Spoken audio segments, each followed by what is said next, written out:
Hey guys, welcome back to episode, what are we, 8? 8.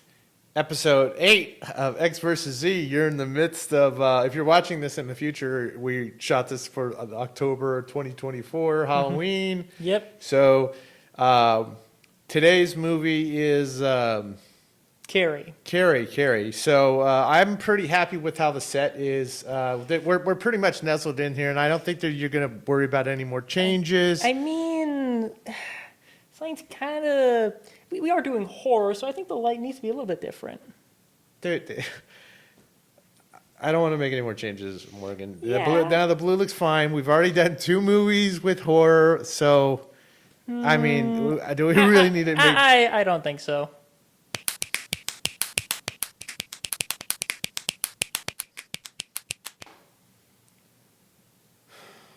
Fine. Carrie.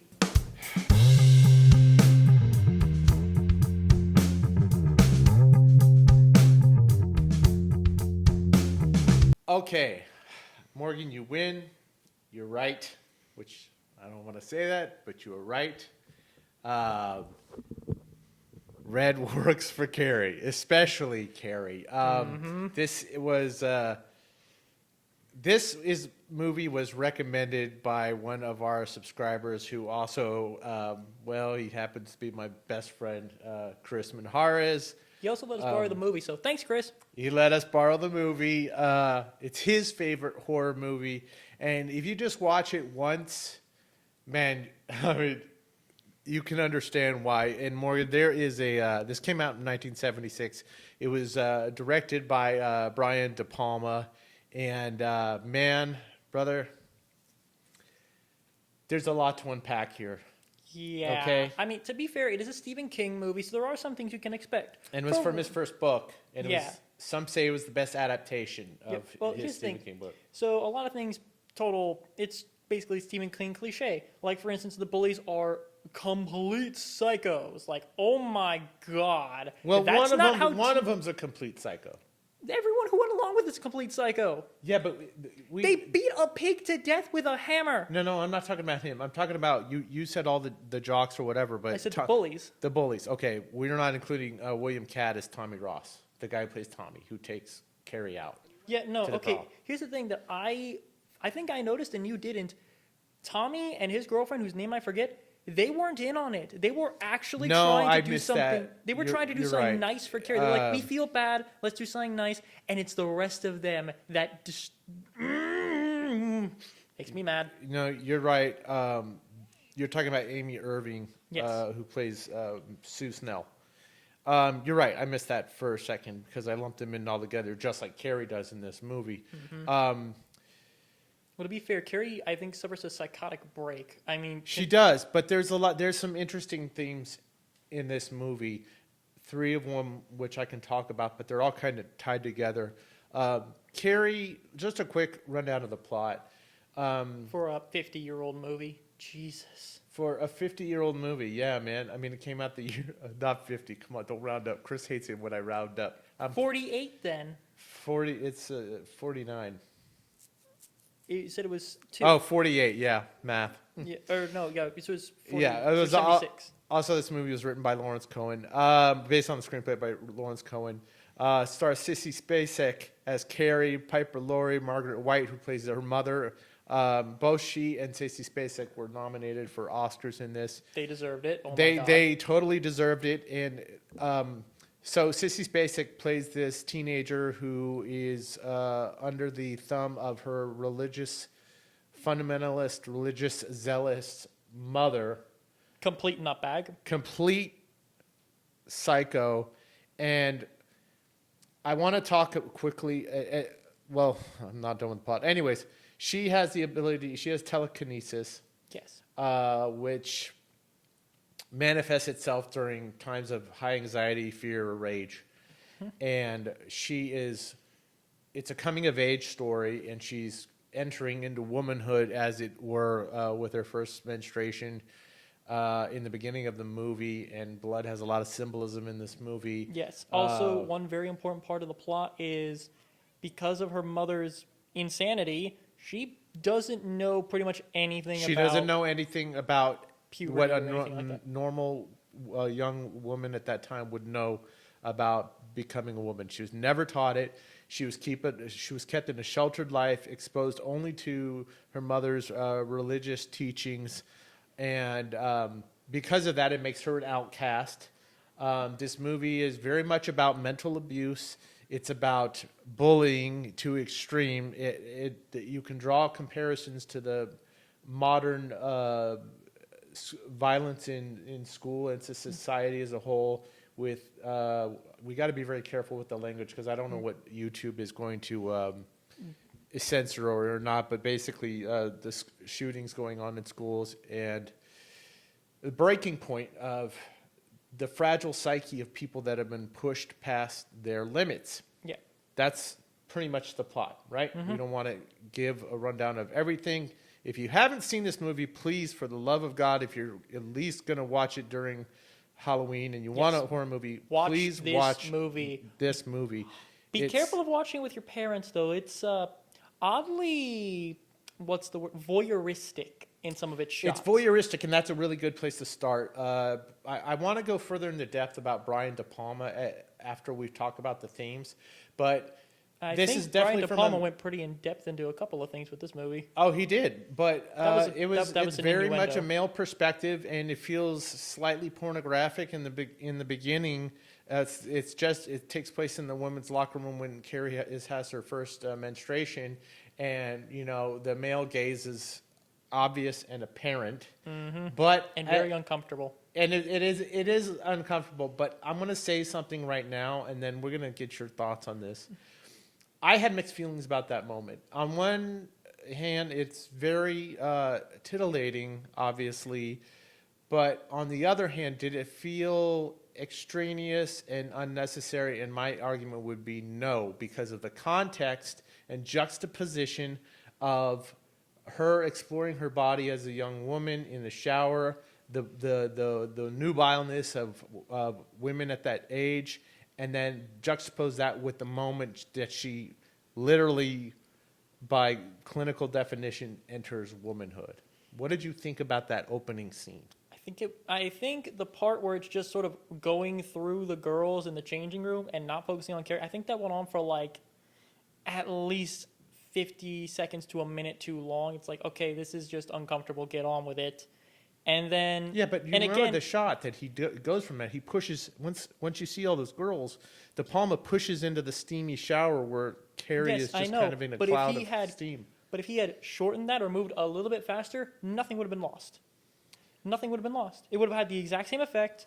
It just that felt really voyeur, if not voyeur, and not in a, like I understand why. Inappropriate. Yes, it went on a little bit too long. If they had gone through it a bit quicker, I think it would have had the exact same effect, the exact same feel. Also, that brings up the question: how much time do these kids have to just mess around in the locker room? Well, when I was in high school, you had like 5 minutes. You had to. Okay, but also we have to take everything with a grain of salt in the 1970s. One, it's a film, so they have to. There's also something else going on here, and I'll give you what you said, which is maybe it did go on too long, but there's a very big difference between somebody who, specifically women in this scene, who act in a way of confidence about themselves and their bodies, as opposed to somebody who has been raised in shame and fear and is okay. See, that's something I didn't think of, and I think that makes sense. But no. That you gotta hit the stop button.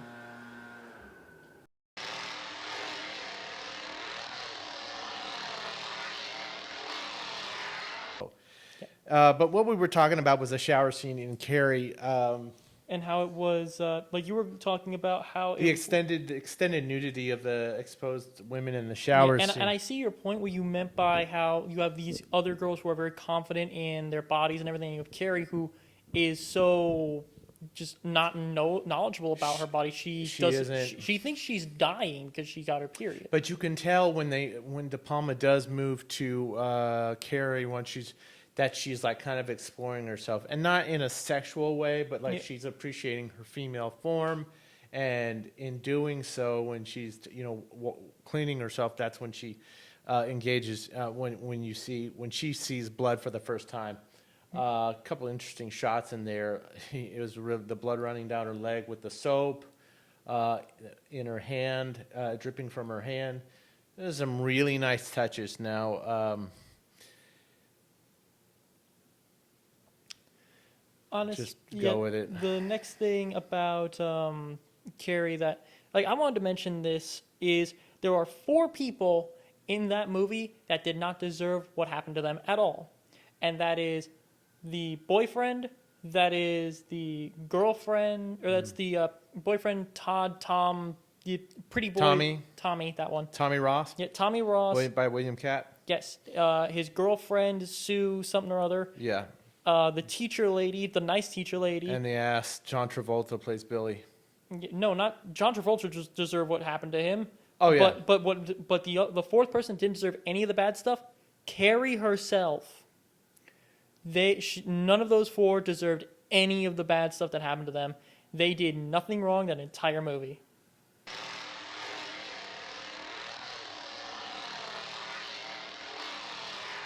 So all this stuff happens, and she goes to the girls for help, and they all like make fun of her, laugh at her, and throws tampons in her Yeah, face. because she doesn't know, and they're like, "Oh, how could you not know?" And it turns Okay. out her mother's just an idiot and bad parent. So from that, we find out that the gym teacher is an advocate for her and kind of on her side and appreciates what she's going through, and basically decides to punish the girls with detention for a week in gym or whatever, right? Yeah.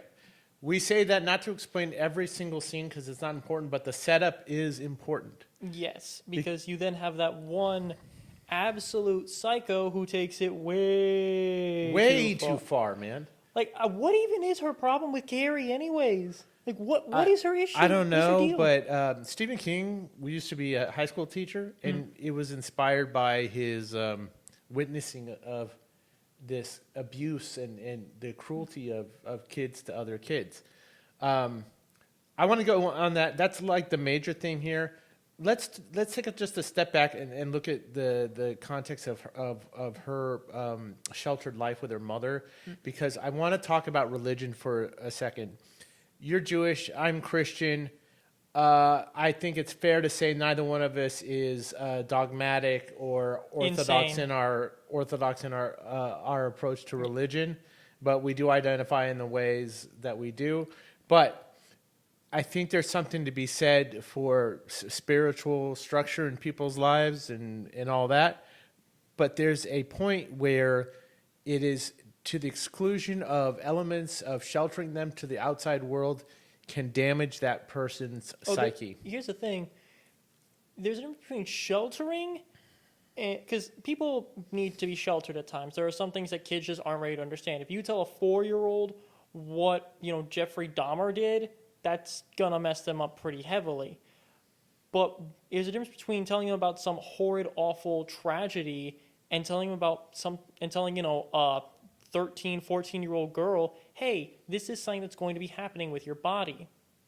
That is where we start having an issue. It's also when you start Ignoring reality. Yeah, like for instance, Or trying to say it's anything other than biological. That's Yeah. when we get into the level of extremism. I mean, look at what happened in the movie. Yeah, she does have some. I'm not going to say there's a point, but at the same time, she is dealing with a telekinetic child. Yeah, but does she know that kid has telekinesis at this point, or did this Carrie tell her that? I don't think she finds out until way later until like the end of the movie. But even then, it's a matter of. I doubt this is like the first time something has happened where it's like, okay, this is weird and it's like around Carrie. Like, I doubt this is the first time the powers have manifested, because it seems like... Well, even if it isn't the first time it's manifested, I think it is, because remember, the mother is overreacting to a natural biological process in women. That's oh, no. What if the period is what... What if her getting her period is what... it's like mutants in Marvel. That it triggers the power? No, it's like around puberty is when those happen. Triggers it? Yeah, when the mutations appear. I mean, we got to parse the detail of that, but I think I mean, that makes sense to me. And I think it was probably happening before that, but I Yeah. mean, that does make sense. So I'm glad we talked about the religious thing because it lays the groundwork for developing a fragile psychosis, if you will. Yeah. And this movie is about pushing somebody past that breaking point. Now, it's two things going on. There's abject cruelty and humiliation, and then there's just total sinister. I mean, you mentioned it a second ago. It's the being punished for Carrie's throwing Carrie's outburst or tormenting her in the showers, and then reacting to that seems. It seems unusually cruel. I mean, it's a deliberate plan I know. and Here's unusually the thing cruel. for me is it goes beyond the realm of believability. Like if it had been something along, instead of it being, oh, we got punished because we were bullying Carrie, if it was saying like, hey, we were doing a thing we weren't supposed to do, Carrie told, and now we're in a lot of trouble because of what Carrie did, I could buy that a bit better. But Carrie didn't do anything at all to this girl. All right. Keep that in mind for 1 second. We live in a different day and age with social media, and kids are bullied in a lot more sophisticated and insidious ways besides just dealing with it at school, right? We agree with that. So it's taken on a different form. But the one thing that's consistent, even though what you said is totally correct and seems ridiculously over the top, I don't even know why people commit so much time, even if it's not to this level, on a day-by-day alienation of somebody, isolation, humiliation of somebody. It could be modern-day high school or the 1976 high school. I mean, I agree with you there. I don't understand it either. Like when I was in high school, I'm not going to say I was a good person. I was a teenager. And if you're a teenager, sorry to say, you're going to look back and say, my God, I was a jackwagon. Yeah, but you know what? There are some kids, everybody makes mistakes. Everybody's going through growing pains. They're And doing every it in front teenager's of an each arrogant other. idiot. Every Every teenager what- has at least a few weeks of, I'm the smartest person in the world. Everybody goes through that. That's true. And I mean, Carrie, to a certain extent, comes in. I mean, she does come into her own, but she's drawn back into the level of Yes. humiliation to where she has that moment of rage. We will get to that in a second. But I think we need to kind of like talk about the elephant in the room. And I don't want to presume anything here, Morgan, but I think it's very important that we talk about our own personal experiences with dealing with bullies in high school. Honestly, I'm not going to say I was necessarily heavily bullied in high school. There were a couple of moments that really did stick out to me, and I do kind of identify with why Carrie was so, like, okay, why are you asking me out from the Tommy guy? Because, The suspicion of that. yeah, something similar happened to me in high school, and that was not fun. Have you ever experienced rage because of what happened? All the time. I had a much worse temper when I was in high school and younger. I broke a kid's face open with my lunchbox one time. Shit. It's a plastic bottom. He got the tiniest little cut because I smacked him with it. I know, but dude, the fact that you did that is awesome, for one. Not really. I also tried to strangle a kid for taking my friend's glasses and calling my girlfriend at the time a whale. It was not jokes. It was not jokes. But again, I was 14. The lunchbox thing happened when I was 12. I'm glad you fought back. A lot of people don't fight back, and when they do, it's in the most destructive, literally the most destructive way.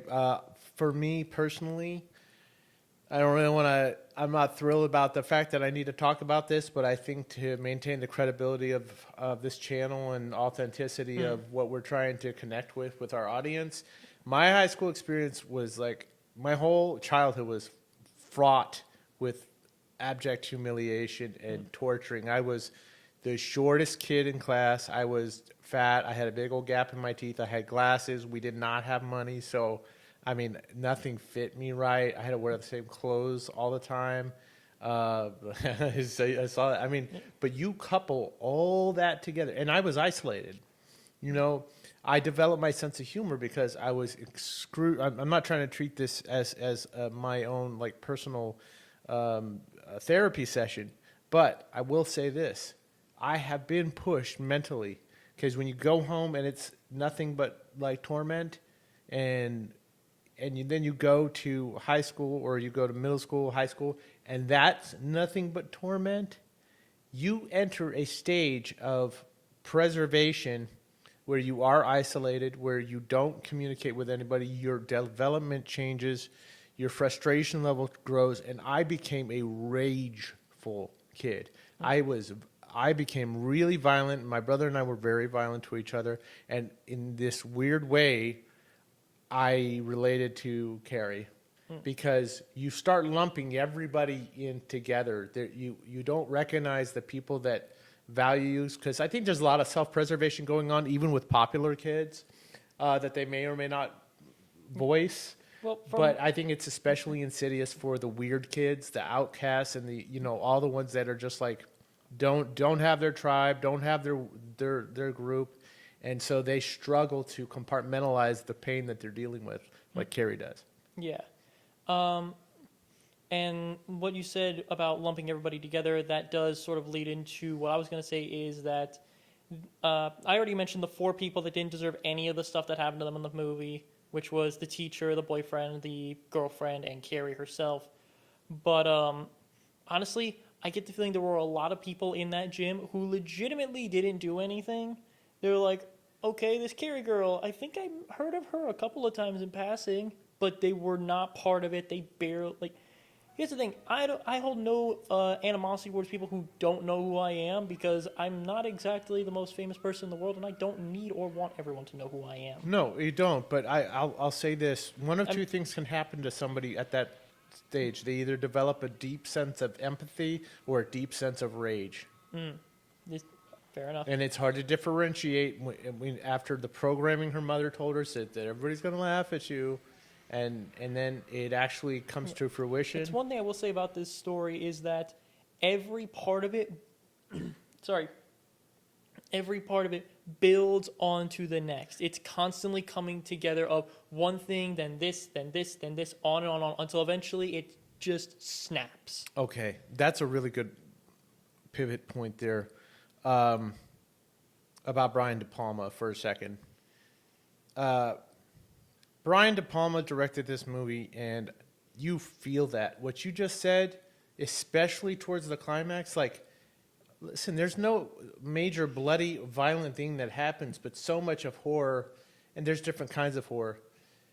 Really, a lot of it is built on suspense, and I don't recall being so drawn in and suspenseful, waiting for the inevitable and horrific to happen. Yes.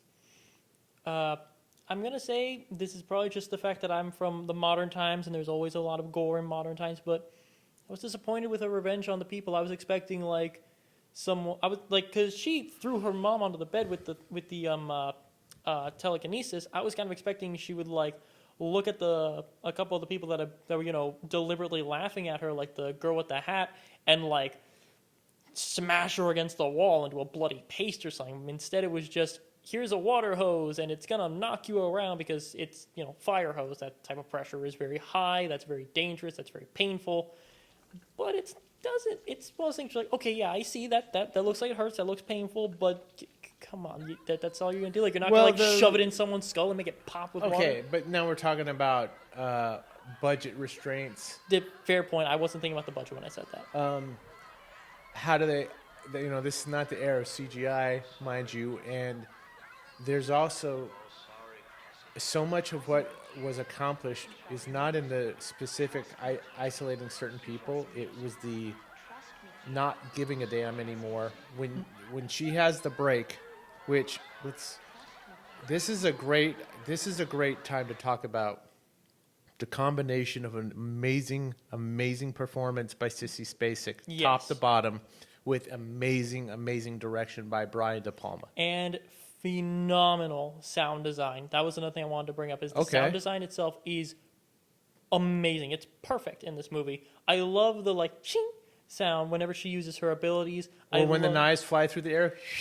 Yes. Although I'm gonna say there are parts of that where I'm like, okay, she's throwing those really hard, because one of the things she stabbed her mom with the telekinesis was a spatula. And a potato peeler. Yeah, that's like, well, but you still stab with a potato peeler. It's still sharp. Yeah, but it's kind of comical more It than... is kind of more comical, than, but serious. But it's still a matter of, well, that was a spatula you threw in the lady. All right. Wow. On that finale, to me, is an incredible climax, despite the lack of isolation of certain individuals being more cathartically killed and just lumped in together. Yeah. I want to say that the look on Sissy Spacek's face when she makes that break, and then Brian De Palma does that zoom, zoom, zoom, like it was like a jump cut zoom into her face. Yep. He did it once before with the mirror. Yes. And then it broke, which I think that was a good bit of foreshadowing. And by the way, that we talk about suspense, that whole build-up, like from the moment she gets announced as the prom queen, and goes up there, and she's in this moment of bliss And you have the acceptance, and the music is like happy and joyous. yeah, and dreamy. And it's a moment where it's like, I know it's about to happen. It's like I see it and I want to do something to stop it, but it's a movie. It's not like I could just shove them out of the way. And man, he just draws that out as long as he can to the last second. It's the bomb. It's the Hitchcock bomb, where it's about to happen. You know it's coming, but they don't. They don't know what's coming. But it's the most delicious part of the movie, if I can borrow that crazy adjective. I wasn't gonna say the most delicious part of the movie. I'm gonna say that's the man, part of the I movie was just like this, going. Ooh. No, here's the thing. You're like. I was ooh. like, yes. I was like, Yeah, and I'm like, no. Let this person have a good time. Let her become like Professor Xavier with telekinesis but then stuff. I mean, there is horror in tragedy. There is horror in tragedy. This is definitely. Although there are some movies that go too far with the tragedy, so it feels more like I'm just sad watching it rather than having any kind of fun. You don't feel any kind of. This sounds effed up by me or fucked up. Fucking. You don't feel any sense of catharsis in any way? I mean, is it I sick feel like that it I would- do? No, well, here's the thing. I would have felt more catharsis if the teacher and the boyfriend didn't die in that. If it was just. But she didn't know. She thought everybody was in It doesn't on it. matter. She didn't know. I know, though. I know they didn't have anything to do with it. They were on Carrie's side. Yeah, but they died horribly. They did die horribly, but I thought it was the right choice by De Palma, and I'll tell you why. Because if she, in her mind, cannot differentiate between who is an ally and who is a tormentor, then that emphasizes the break in her psychosis, the inner psychology. I'm not saying it was bad direction. I'm not saying it was a bad storytelling thing. I'm saying it's not as satisfying. It's not as satisfying catharsis to me because a bunch of random people were caught in the crossfire. It's like if in the Batman story Under the Red Hood, spoiler alerts for a 40-year-old comic story that's been made into 3 separate animated series. But Jason Todd, second Robin, gets killed by the Joker. I watched the cartoon.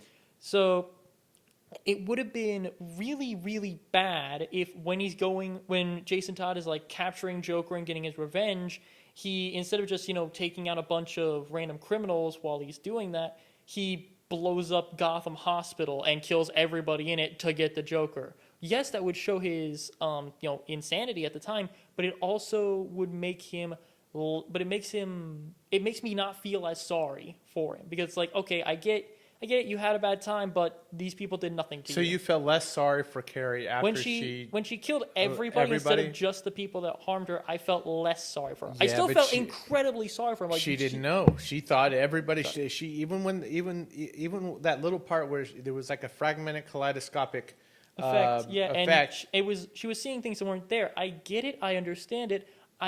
Though I feel like now the way the movie ended was the only way that story could have ended is with her dying. I also like it was an interesting choice, the split screen that he does, and one of my favorite shots in this whole movie that De Palma does is the zoom out of Margaret White after she's been penetrated by all the knives, which is it's like a de facto crucifixion, like an unholy crucifixion. I mean, the crucifixion is unholy by nature, but which is, I'm gonna say this is completely off topic, but it's kind of weird that it's a whole thing of, yes, we have pictures of Jesus on the cross. It's kind of like By the way, that one Jesus, that little Yeah, that one in the effigy, closet. yeah, it was creepy as hell. I hate that. I hated that so much. Why was its eyes glowing? That's terrifying. I don't know, hate but that. man, but I mean, again, it was the perfect way to creep everybody out. yes, but I'm gonna say it's kind of weird that a lot of Christians sort of was like they have statues of Jesus on the cross. Like that's kind of the worst part of the whole thing. Wouldn't it be better to have a statue of him like eating a sandwich? Oh man, you blasphemous fuck. I'm sorry. No, it's to remind people of the sacrifice for saving people from sin. It's a horrific reminder of the sacrifice Christ made to save us all from our sins. That's why it's on a cross. There's a comedian who does a joke on it, and it's an offensive joke, but it's told really well, so it's funny. You see, that's the last thing he wants to see when he comes back from when he's resurrected. Anyways, what is your favorite scene in this whole movie, or shot? Okay, because I have a lot of shots I love. My favorite scene has got to be the dance, because that was a moment where it's like I was really iffy on, okay, is he actually going to be part of this? It's like, no, he wasn't. He actually cared about Carrie and wanted her to have a good time. I don't think he actually loved her. No, or was, like, but he was interested in her, tender towards her. But he was tender. He was kind. He's like, I'm going to try my best to give you a really good experience. I loved that. It showed that this guy, yeah, he was kind of a jerk at the start, but he's a decent person. He's a person. And then he gets brained with a bucket. I'm sorry, they could have secured that way better. They dropped the bucket. Oh, mention the nitpick we both had. Mention the nitpick. You know what I'm talking about. The nitpick. Oh yeah, how did no one notice that bucket up there? That thing had a stink, man. it was pig blood, and it was big- there for like a week. It had to be the worst smelling. You could have smelled that in the gym in the next county. You could have smelled that across the entire school, dude. When I was in high school, I think some animal like a possum or something got into the ventilation, stink up the entire school for like a week. Dude. Like, how did no one smell that took me out of it for a second. We were both feeling the same thing. Now, if they had a little shot of, okay, we hid it in this refrigerator in a garage somewhere, and then we only unthawed it and brought it out during that, and it's like it was slowly thawing throughout the dance, that would make sense of why no one smells it. Or even like, and then it's like right before they drop, it's like someone's like, what is that? And then it drops. That would have made sense. But no, it's just up there. Stinky pig blood. Which, by the way, I feel sorry for the pig. I know, dude. Oh, that was the hardest part for me to watching that whole movie. That pig didn't do anything wrong. Like they took a sledgehammer to the pig. Like, the fact that John Travolta's character, what's his name? Billy could do that. It was like those two freaks. Nancy Allen was made for each other. They're insane. That was more the most disturbing thing to watch it. That's how we feel about pigs and animals, right? No, well, my mindset is, why was it a sledgehammer? Like, dude. Because you got to knock him out. They're not going to cut his throat right then. And then they have to control the spilling of the blood into the right. I thought they can. killed him by bashing the skull open. They did. Then they drained the blood.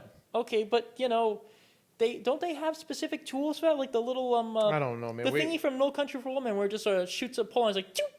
Dude, there's a lot of things that we just have to assume. Like, we didn't see Carrie meet what's his face, Tommy, at the door. Like, they could have done that scene. They just showed him enter the prom. I thought that would have been a good little add-on scene. But they got to make certain choices, and I think the suggestion. Look, you talk about sound design for a second. No. What I'm saying is, like, it's not a matter of, they could have done this or that and it would have been better. I'm saying that shows these people are psychos, that they chose to use a massive sledgehammer and bash a Well, the fact that he creature's did blood. it so casually, like it was a fun night out of cow tipping or something. Yeah, no, I don't. I mean, listen, I have a sensitivity towards animals and the abuse of animals. But you talked about sound design. I mean, you're talking about showing when not showing. They showed. They showed him going into the pen. They showed the pigs, and then the hearing of the clubbing was probably more impactful than seeing it, because our imaginations fills in a blank on this kind of stuff. Is it bad that I'm hungry for pork chops now? Oh, you are sick, dude. You're Jewish. You're not even supposed to be eating pork. And Non-Orthodox. I've made you bacon pizzas before, you freak. Non-Orthodox. I mean, yeah, you're a part-time Jew like I'm a part-time Catholic. I'm a lapsed Catholic. Part-time Jew sounds like a great comedy. It sounds like an '80s song. Yeah. He's Anyway. a part-time Jew. Or like a sitcom. Oh my God, yes. Like Well, someone's- Morgan Riley is part-time Jew. It's like freeze frame. It's like Superman, Your but yarmulke falls off at the last second when the wind goes, Oh and then my- you eat a BLT or something. Oh, that's so dumb. Let's wrap this one up. Yes. You're not a horror guy. I'm not a horror guy, but this is essential.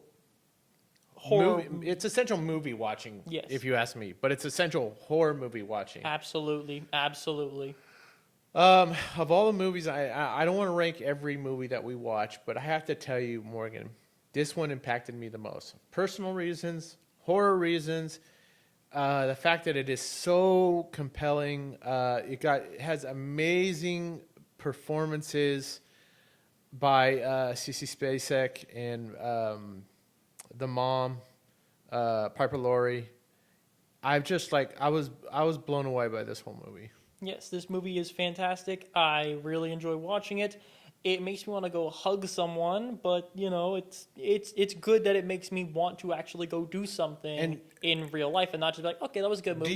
Do you think? And I just want to have one more quick commentary. Do you think? Is there a reason why people still pick on people like this? Especially going on today with the shootings in schools. Do you believe that it makes no sense if there's a kid over there who's a loner, who's quiet, who keeps to themselves, who wears black all day, who's a misanthrope, who gets constantly treated like I'm shit no and psychologist. abused? I could not tell you why people do that. I legitimately don't understand it. I don't get it. The closest I ever got to being like that was Why are they so uncomfortable with I people don't being that know, weird, or but I have no think idea. about I what's going on in legitimately them? don't know. The closest I ever got to that kind of thing was there was this one kid in my class, the kid who I hit in the face with a lunchbox, who would constantly he made jokes for his own entertainment at the expense of everyone else. Like we were watching A Christmas Story or A Christmas Carol in my English class day before winter break, and he was constantly making ooh ghosty sounds during all the scenes with the ghosts, and I'm like, dude, we're trying to enjoy the movie. Shut up.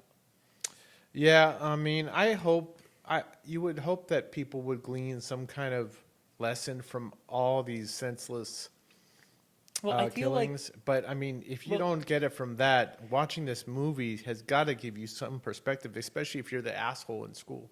yeah. Well, the know? thing is, a lot of the things that are happening nowadays, it's not students. It's not the students that do it, or if it is, it's There's still plenty of those going on, and it's become passé. It's become accepted as part of society. There's a degradation of society going on that I'm very troubled it's by. accepted by some people in society. A lot of people are very much against it. But we're not getting into that right We're now. not going in that, but guys, you get a chance to include this in part of your Halloween watching. Halloween watching. If I can find it, I want to start putting in links for you guys where you can watch it, like if it's on Netflix or Amazon Prime or whatever, that kind of stuff. Because I think it's important that you go watch these movies, guys. Thank you so much for joining us for episode 8. I don't know if we said our intro this time. I can't remember, but I'm Chris Campbell.